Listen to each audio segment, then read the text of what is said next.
Michel Foucault, whose 100th anniversary of his birth is celebrated this year, has conducted his work almost exclusively on Western Europe, from his earlier books on madness, medicine, prison, and episteme, which were even mostly focused on France and French archives, to his later lectures on the hermeneutic of the subject, the government of self and others, and the courage of truth, as well as his last volumes on the history of sexuality, whose material was drawn in both cases from ancient Greek and Roman philosophy. Besides, the authors he found his inspiration in or fought against always belonged to the Western tradition, from Socrates to Diogenes, from Kant to Hegel, from Marx to Nietzsche, from Blanchot to Sartre. In his obituary, Edward Said, who had earlier admired and even introduced his thinking to a North American audience, criticized not only what he called his Eurocentrism, but also what he saw as a tendency to universalize his findings.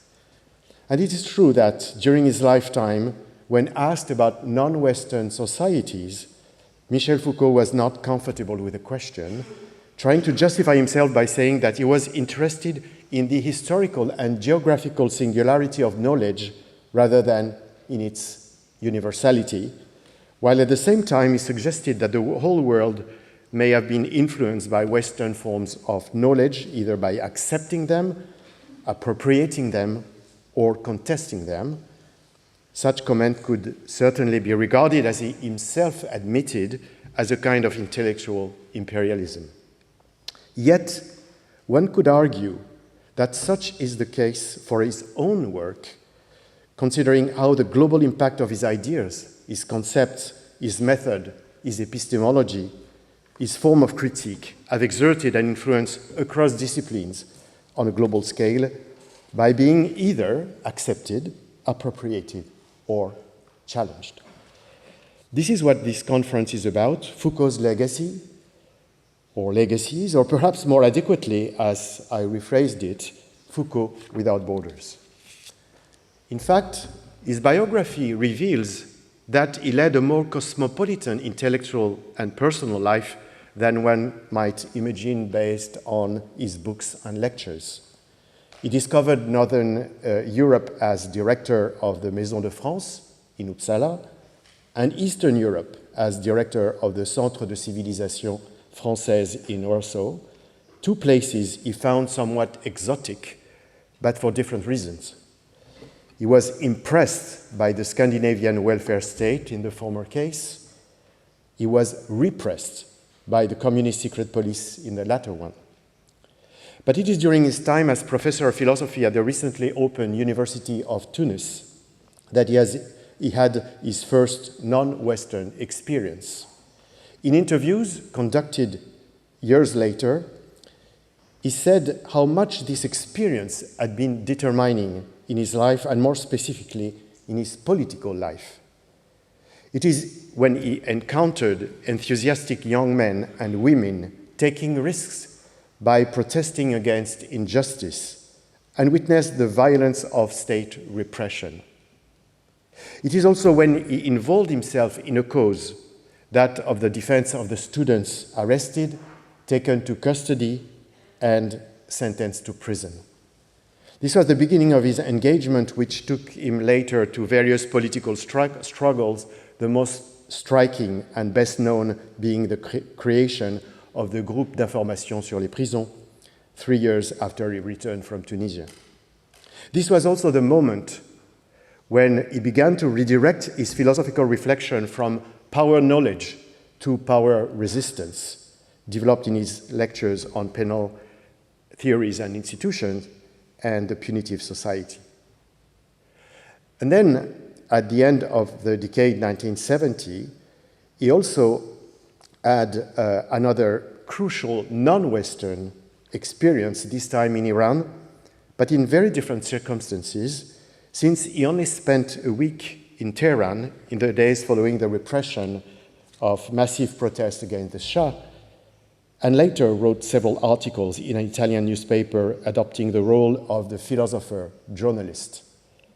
However brief his stay was, and whatever criticisms were formulated against his interpretations, it is remarkable that much of his analysis of the political spirituality of the movement was confirmed by the event, but this did not prevent him from condemning the violence of the regime after the fall of the Shah, and it is also significant that this moment again resonated with what he was then trying to conceive of in terms of subjectivation.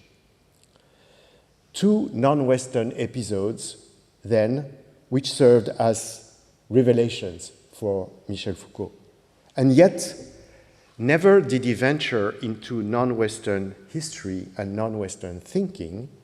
Never did he even evoke, except in one sentence in Society Must Be Defended, the colonial past, despite its obvious relevance for his analysis of power relations and race wars. Student, then lecturer at the École Normale Supérieure in Paris, during the years of the anti-colonial struggles and the Algerian War of Independence, he simply ignored them. Aside from these two major non-Western experiences in which he apparently felt at home, having the sentiment that he got something from them, both about the situation of which he was bearing witness and about himself as a political actor in Tunisia and a political pundit in Iran, he also had numerous opportunities to travel across the planet to give, especially during his years at the Collège de France, to give lectures in Japan, Brazil, Canada, the United States, and elsewhere, several of which have been recently published. In sum, the philosopher who thought of himself as a specific intellectual was also a global intellectual in a time when the circulation of scholars had not reached today's levels of carbon accounting. The conference will explore various aspects of this global life of Michel Foucault's works and thoughts. Interestingly, there are two paradoxes here. First, while his research almost exclusively focuses on France, its impact on scholarship, not only in the West but also in the rest, is striking, as his work is influential from subaltern studies in India to the politics of life and death in Africa. And second, even in the domains he obviously missed or disregarded, from race to gender, from the colonial and post-colonial to violence and inequality, he definitely left his trace, inspiring those who studied these questions and domains. It is this impact and this trace that we want to analyze without obscuring the blind spots and gray zones of his writings, nor the debates, disputes, and controversies they raised. Indeed, even when challenged, his thinking remains heuristic. It is therefore this global presence of Foucauldian thought that the conference aims to analyze and discuss beyond platitudes, conventional interpretations, hagiographic commentaries, and easy criticisms. We will try to better understand how it has helped shift paradigms and how it still offers perspectives, not only for academics, but for all of us.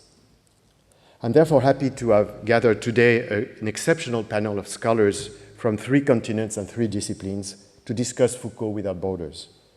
It follows the 10 lectures I gave in this very amphitheater on his multiple presences and the 5 seminars presented by outstanding experts of his work, Frédéric Gros, Philippe Artière, Judith Revel, Mathieu Pot-Bonneville, and José Luis Moreno Pestaña.